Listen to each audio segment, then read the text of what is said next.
오늘도 하나님의 은혜와 사랑과 평강이 든든한 교회와 말씀을 사모하는 모든 분들에게 함께하기를 진심으로 축복합니다. 자, 오늘은 시편 51편 1절로 19절을 본문으로 다윗의 기도하는 제목으로 하나님 말씀을 드리고자 합니다. 오늘 2023년도 마지막 주일이었고 오늘 마지막 날입니다. 이제 조금 뒤면 2023년 한 해가 영원히 지나가게 됩니다. 이런 말이 있죠. 2023년은 주님께서 하셨습니다. 2024년은 주님께서 하십니다. 도와주십니다. 자, 여러분은 해가 바뀔 때마다 어떤 생각을 하셨습니까? 많은 것 중에 특별히 한 해 동안 내가 한 일이 무엇인가를 뒤집어 보시는 분들이 많을 겁니다. 나름대로 거창한 계획과 결심한 것들이 너무 많았지만 뒤를 돌아보면 후회와 아쉬움과 또 부끄러운 것밖에 없겠죠. 임마누엘 칸트라는 사람은 인간을 세 종류로 나누어 말을 합니다. 하나는 동물적인 인간형이 있대요. 자신의 감정과 혈기와 자기 육신의 고집만을 채우는 이기적인 사람을 그렇게 표현합니다. 또 하나는 사색적인 인간형이 있대요. 늘 생각만 하고 마음속에 간직만 할 뿐 행동으로 옮기지 못하는 사람을 말하고 있습니다. 그러나 세 번째로 책임적인 인간형이 있어요. 모든 것을 자신의 책임으로 여기고 최선을 다해서 노력하는 사람을 말합니다. 이 세 가지 중 가장 소중하고 보람되고 주님이 기뻐하실 인간형은 어떤 인간형입니까? 책임적인 인간형입니다. 자신이 맡은 사명을 잘 감당하고 그 일에 책임을 질 줄 아는 것입니다. 오늘 본문 말씀을 잘 보시면 다윗이 하나님 앞에 저지른 죄를 솔직하게 내어놓고 하나님 앞에 자복하면서 자신의 신앙을 고백하는 간절한 기도문입니다. 이 말씀을 통해서 다윗이 어떤 사람이었는지, 그가 간절히 기도할 내용이 무엇인지를 우리가 오늘 본문을 좀 살펴보면서 구체적으로 정말 은혜를 받고자 합니다. 아울러 금년 한 해를 마무리하면서 지난날에 못다한 일, 하나님 앞에 부끄러운 행동, 알고 지은 죄, 모르고 지은 죄, 생각으로 지은 죄, 전도하지 못한 죄, 남을 비판한 죄, 하나님과 도둑질한 죄, 시기 질투한 죄, 생각으로 지은 죄 등등 모두를 다 내어놓고 회개하는 시간이 되시기를 축복합니다. 하나님은 죄를 회개하기만 하면 모든 죄를 용서하시고 신눈과 같이 희게 해주신다고 이사야 1장 18절에 말씀합니다. 그러면 제일 먼저 다윗이 어떤 사람이었습니까? 오늘 여러분 이 다윗 얘기할 때 여러분 정말 깊이 나와 비교하면서 나는 그런 삶을 살았는지를 점검하는 그런 말씀으로 들으시기를 축복합니다. 첫째, 다윗은 어릴 적부터 하나님을 의지했고 용기 있게 살아갔던 사람이 다윗입니다. 이세의 막내 아들이었는데 어린 시절을 들에서 양을 지키면서 양을 치면서 보냈어요. 어린 다윗의 용맹성은 이때부터 나타나는데 사무엘상 17장 34절을 보면 사나운 맹수로부터 양을 지켜낸 다윗의 용맹성이 잘 나타나 있지 않습니까? 블레셋 장군 골리앗을 물리치려는 다윗 자신의 의지를 그 당시 왕이었던 사울에게 어필하는 내용으로 그가 얼마나 하나님을 의지하는 삶을 살았는지를 잘 알 수가 있습니다. 사무엘상 17장 34절로 37절에 기록되어 있습니다. 사울왕의 허락을 받은 어린 다윗은 손에 막대기를 가지고 매끄러운 돌 5개와 물맷만을 든 채 블레셋 군대 앞으로 쫙 나갑니다. 사무엘상 17장 40절. 여러분 상상이 되십니까?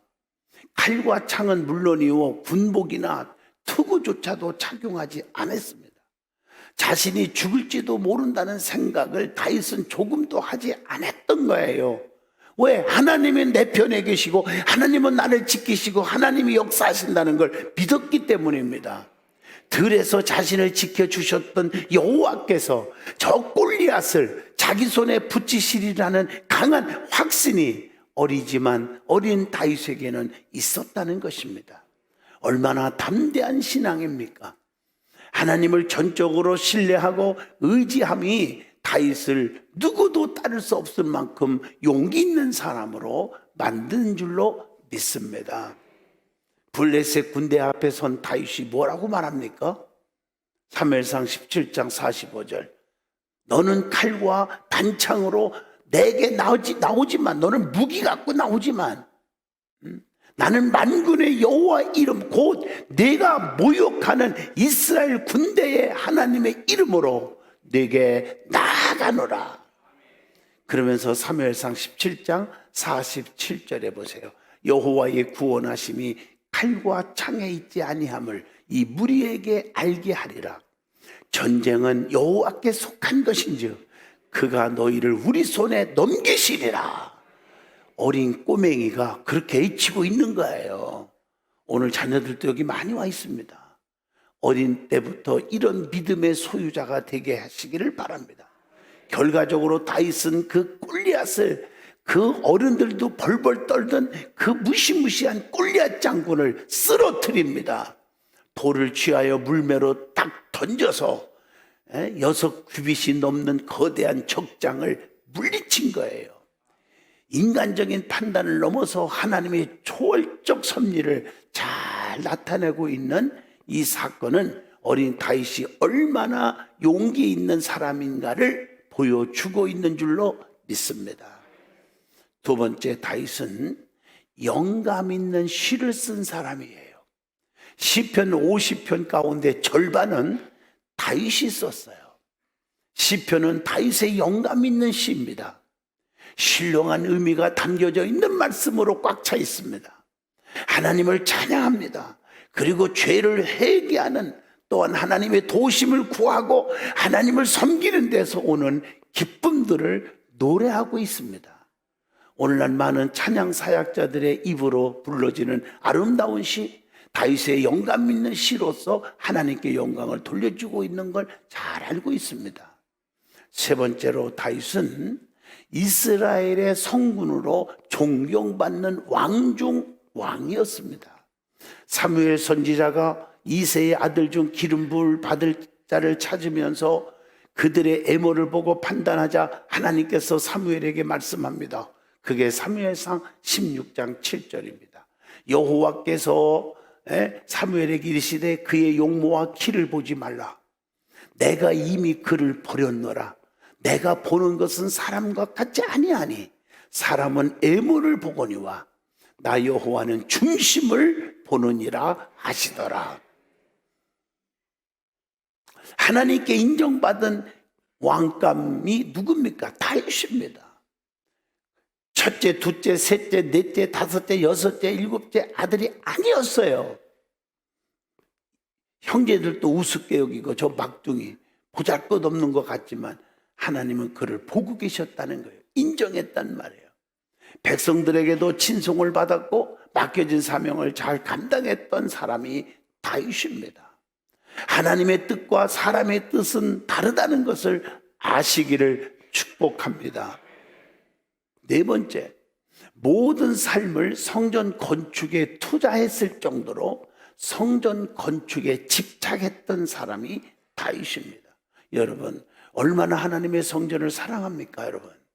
얼마나 하나님의 성전을 지키고 보호하려는 믿음이 있습니까? 내 집보다, 내 사업장보다 하나님의 성전을 얼마나 귀하게 여기고 있느냐는 거예요. 사무엘하 7장을 보면 여호와께서 다윗에게 당신을 위하여 성전을 건축할 것을 명하셨다. 사무엘하 7장 13절입니다. 그리고 견고케 하리라. 다윗은 성전 건축을 명받으면서 하나님께 감사의 기도를 막 드리는 거예요. 그게 사무엘하 7장 28절 29절에 기록되어 있습니다. 다윗은 그의 평생을 성전 건축을 위해 바쳐진 사람입니다. 하나님이 다윗을 더욱더 높이신 이유도 그런 모습 때문입니다. 누가 보든지 안 보든지 자기에게 주어진 사명을 잘 감당한 다윗은 하나님의 복을 받기에 합당한 줄로 믿습니다. 다섯 번째, 주의 종의 책망을 받을 줄 아는 겸손한 자였습니다. 다윗이 인간이기에 우리아의 아내 밧세바를 취하는 범죄를 저질렀습니다. 이때 나단 선지자, 주의 종 오늘날 목사님이 선지자가 찾아와서 다윗에게 책망을 합니다.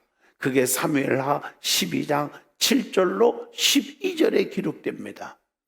그 당시에 기침소리만 해도 산천초목이 벌벌벌 떨 만큼 권세가 있었던 다윗 왕이었기에 마음만 먹는다면 얼마든지 야 네가 목사면 타냐, 이거 이름도 없는 목사지고, 그러면서 나단 선지자를 목을 칼로 쳐 죽일 수도 있습니다. 그러나 다윗은 주의 종의 말씀에 순종했고 이를 겸손하게 받아들여 사무엘하 12장 13절에 내가 하나님께 죄를 범하였노라 하고 회개합니다. 오늘날 성도들은 어떻습니까? 돈과 명예와 권세와 지식을 조금 가졌다고 주의 종을 가르치려고 하고 우습게 여기고 이렇게 살아가는 것이 오늘의 태반 아닙니까? 잘한다 잘한다 칭찬할 때는 우리 목사님 최고 죽여 세우지만 자신들의 말을 조금이라도 안 들어주거나 잘못을 지적했을 경우, 자기 마음에 안 들었을 때 권면을 또 했을 경우에 주의 종을 원수로 여기고 서로 수군거리고 비방하는 성도들이 얼마나 많습니까? 깊이 반성할 필요가 있다고 봅니다.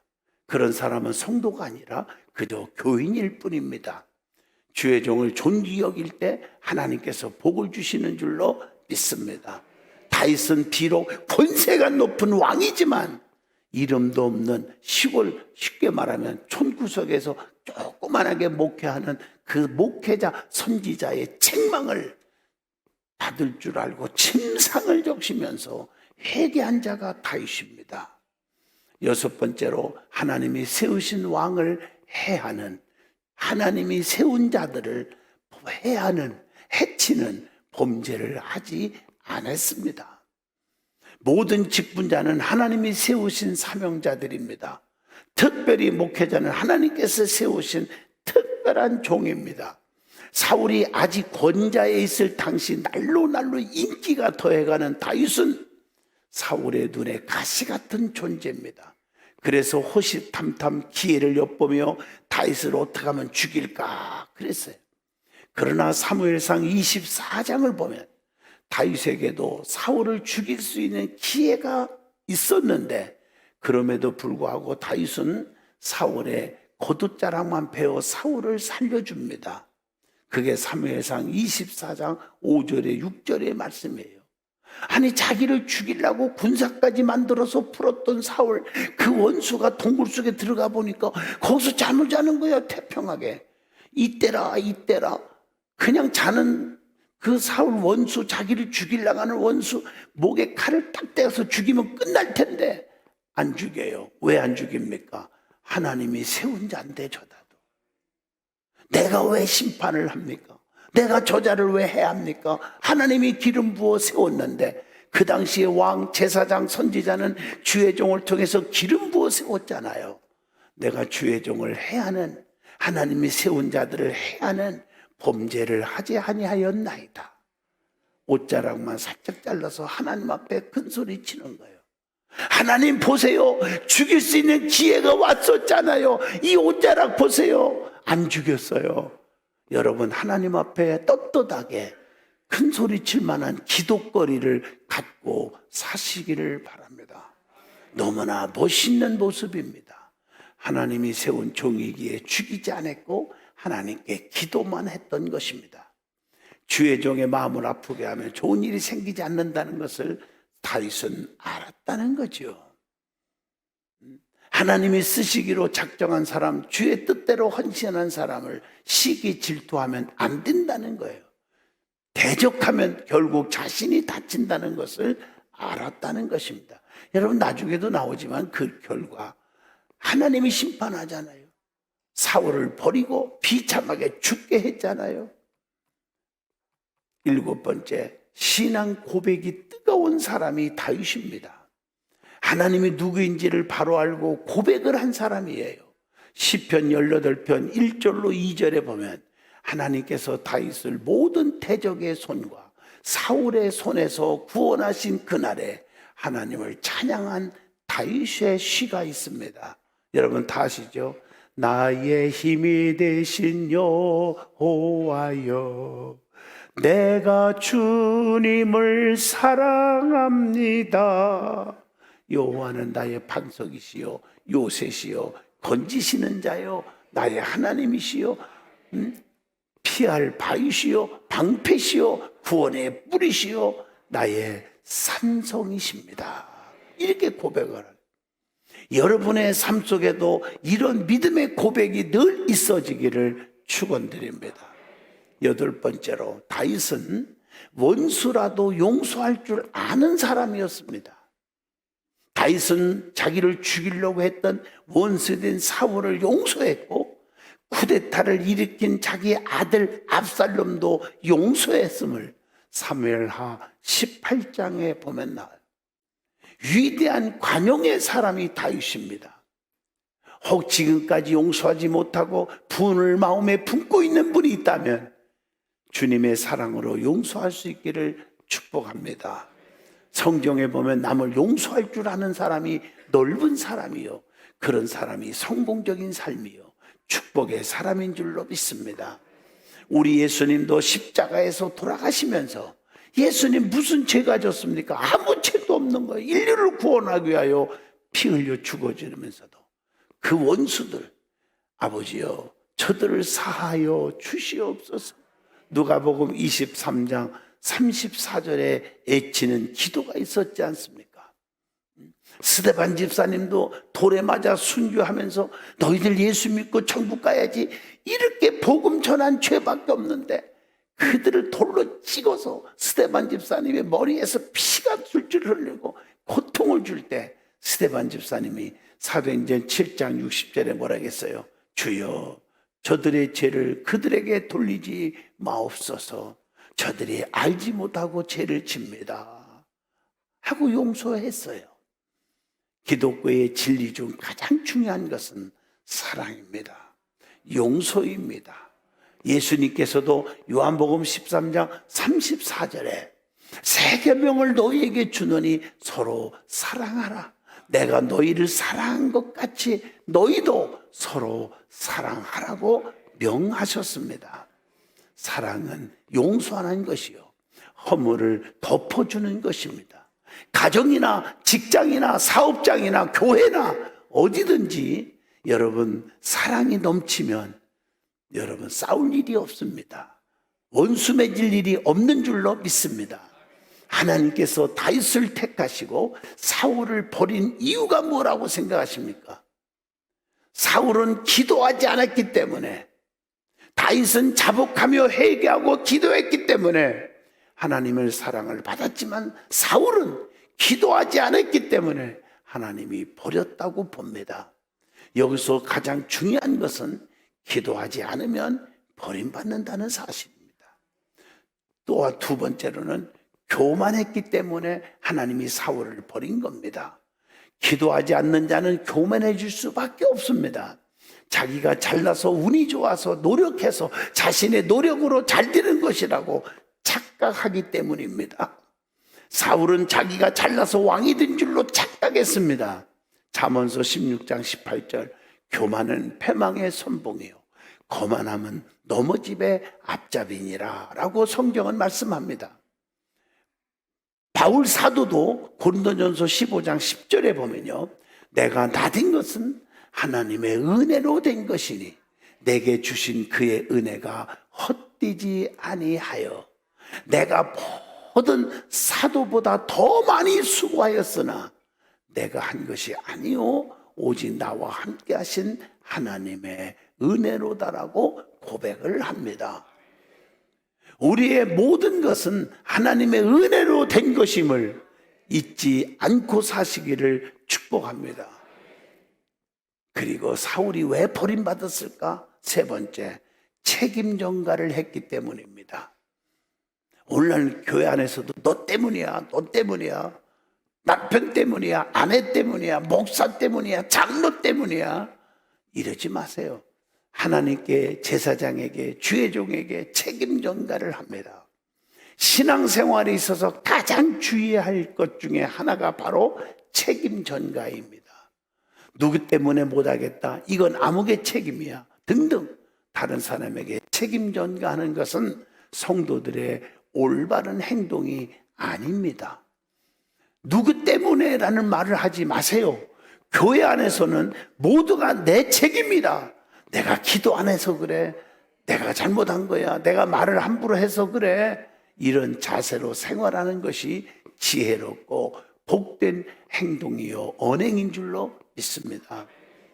네 번째, 사울이 왜 버림받았을까? 시기 질투입니다.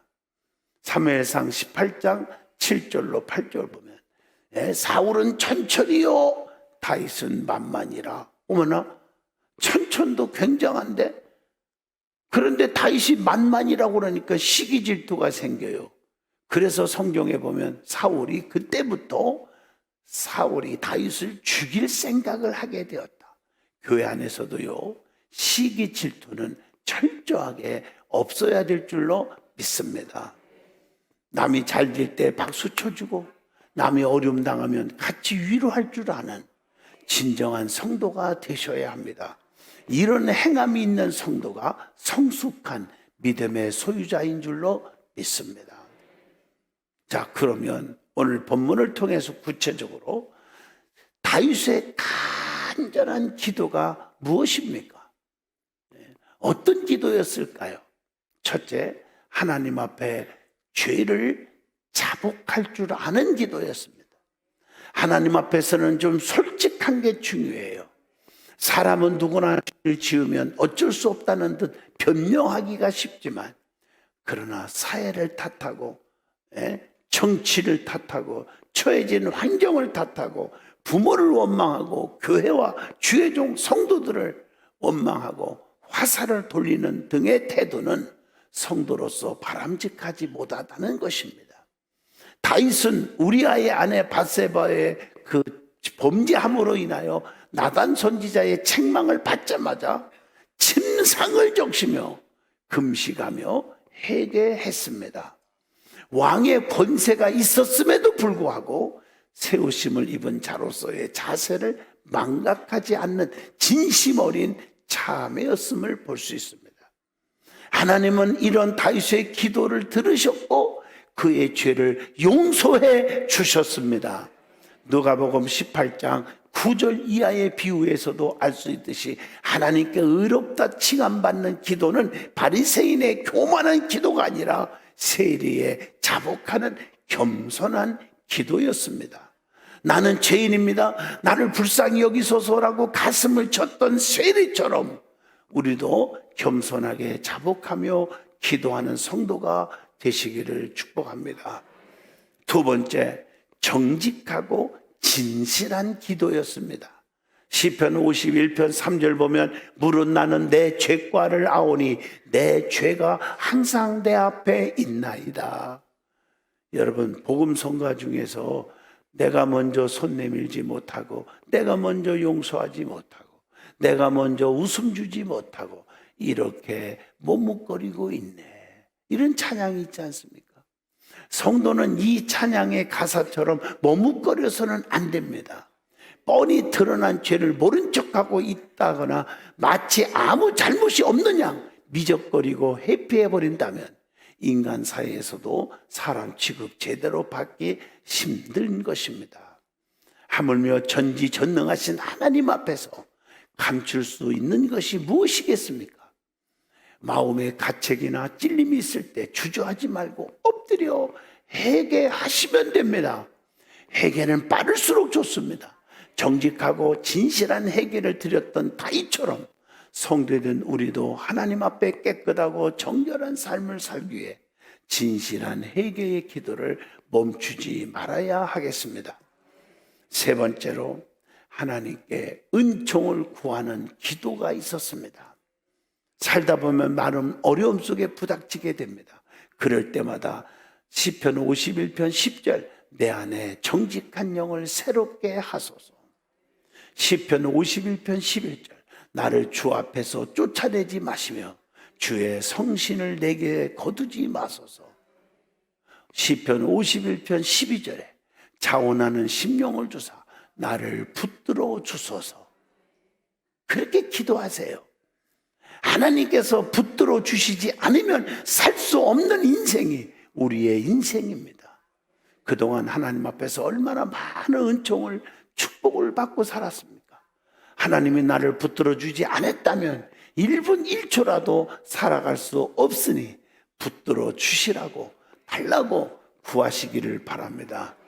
이사야 41장 10절에 내가 너를 굳세게 하리라. 하나님의 음성을 들을 수 있기를 바랍니다. 이제 말씀을 마치려고 합니다. 우리가 살아가면서 하나님과의 관계도 너무 중요하지만 인간 관계도 중요합니다. 그래서 우리는 관계를 잘 맺고 살 때 이걸 뭐라고 하냐? 명품 인생이라고 합니다. 여러분, 물건도 명품은 명품입니다. 짝퉁보다 훨씬 좋습니다. 여러분, 명품 인생이 되시기를 축복합니다. 진짜 인생이 되라는 거예요. 가치가 있는 인생이 되라는 거예요. 그러려면 어떻게 하냐? 첫째, 자기 자신을 잘 관리하라는 거예요. 항상 최고의 컨디션을 유지하도록 노력하고 최고의 컨디션은 기쁨과 감사하는 마음과 사랑스러움이라고 했어요. 두 번째, 3B를 절대 금하라. 여러분, 3B가 뭘까요? 비난, 비판, 비평. 이것을 3B라고 말합니다. 링컨의 성공 비결은 절대 비판하지 않고 불평하지 않는 것이었어요. 그래서 성공적인 대통령이 된 거예요. 세 번째, 정중한 예의를 갖추라 하는 겁니다. 누구든지 예의를 갖출 줄 알아요. 실력 없는 것은 용납이 돼도 예의 없는 것은 용납이 안 될 때가 많습니다. 예절 있는 사람이 되라는 거예요. 이것은 어릴 때부터 체질화 시켜야 됩니다. 그래서 부모에게 공경할 줄 알고 스승을 섬길 줄 알고 주의종을 섬길 줄 알고 성도들을 존귀 여길 줄 아는 예절 있는 성도가 되라. 네 번째, 상대방을 존중하고 세워주라는 거예요. 사람에게는 인정받고 대접받고 싶은 욕구가 누구나 다 있단 말이에요. 상대를 높여주라, 인정해주라, 칭찬을 아끼지 말으라는 거예요. 다섯 번째, 명품 인생이 되려면 상대방의 말을 잘 들어주라는 거예요. 마더 테라사는 기자들의 질문에 이렇게 말합니다. 내가 한 일은 사람들이 내게 와서 무언가 말할 때 그 이야기를 처음부터 끝까지 들어준 것뿐입니다. 멋있잖아요. 여섯 번째, 인색하지 말라는 겁니다. 사람은 돈 쓰는 것을 보면 그 사람이 어떤 사람인지를 알 수가 있어요. 인색한 사람은 부모도 그 자식을 싫어합니다. 돈을 잘 쓰면 그 돈이 그 사람을 빛나게 합니다. 그러나 인색하면 사람들과 더 좋은 관계로 발전할 수가 없습니다. 여러분, 주신 자는 하나님이십니다. 내가 버린 것 같아도 주신 자는 하나님이십니다. 멋있게 쓸 줄 아는 그런 성도가 되셔야지 움켜진다고 돼요. 여러분, 왜 사해바다인 줄 아십니까? 흘러가는 물을 가둬놓고 남에게 주지 않고 멈췄기 때문에 쓸모없는 개미 새끼 하나도 살 수 없는 사해바다가 되는 겁니다. 여러분, 물도 흘러보내고 남도 쓰게 해줘야지 가둬놓으면 썩어서 미꾸라지도 살 수가 없습니다. 이거 아세요? 샘물도 퍼주고 또 퍼줄수록 더 좋은 물이 펑펑 쏟아다 나오는 것입니다. 그걸 모르고 움켜쥐면 그게 내 것인 줄 아는데 착각 속에 살지 않기를 바라고, 인색한 삶을 살지 말고 하나님 앞에 감사할 줄 알고 어려운 사람 도울 줄 아는 그런 삶을 사시기를 축복합니다. 일곱 번째, 상대방의 필요를 채워주고 배려하는 사람이 되라는 거예요.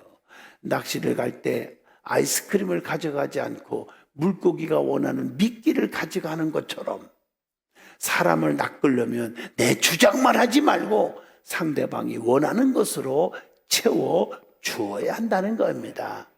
2024년은 명품 인간관계로 좋은 인연과 함께 만들어 가시기를 진심으로 축복합니다.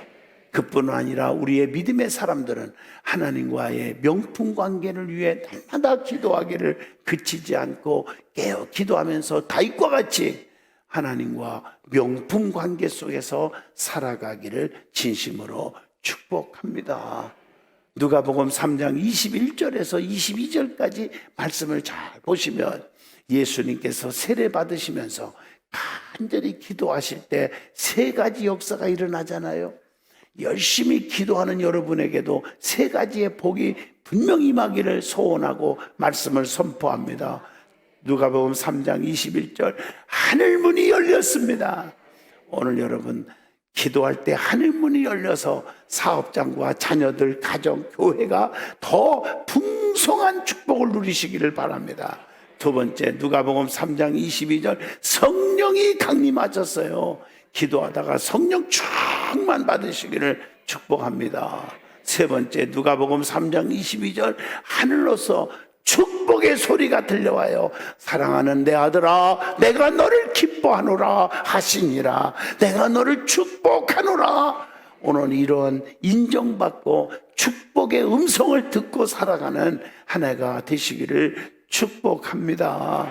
네? 그럴 때 하나님이 다 역사하시는 거예요.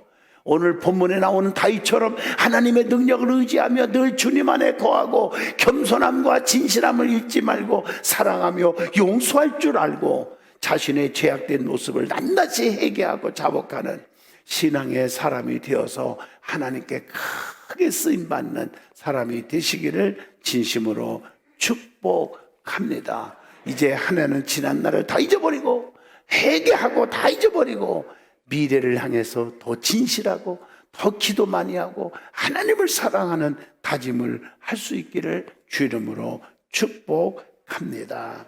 아멘. 거룩하신 하나님, 은혜 주심을 감사합니다. 성령의 기름 부음이 저들에게 넘치게 하여 주시옵소서. 그리스도의 향기로 가득 채워 주시옵소서. 예수님 이름으로 기도합니다. 아멘.